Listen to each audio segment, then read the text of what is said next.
মাকে এই তিনটি কথা কখনোই বলবে না।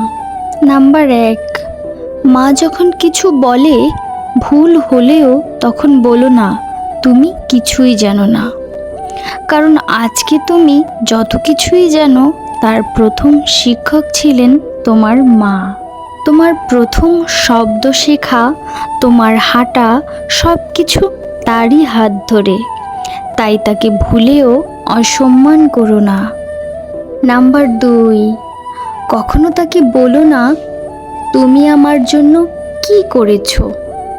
কারণ তোমার জন্মের মুহূর্ত থেকেই তিনি তার ঘুম, শান্তি, স্বপ্ন তোমার জন্য ত্যাগ করেছে।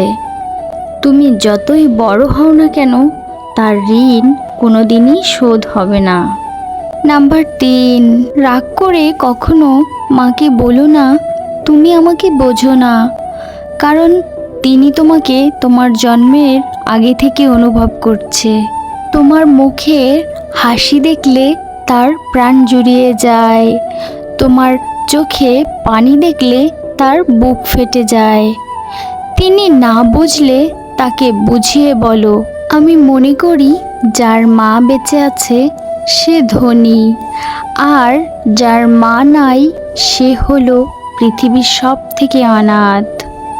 তাই মা থাকতে মায়ের মর্ম বোঝো, মায়ের যত্ন নাও এবং মাকে ভালোবাসো।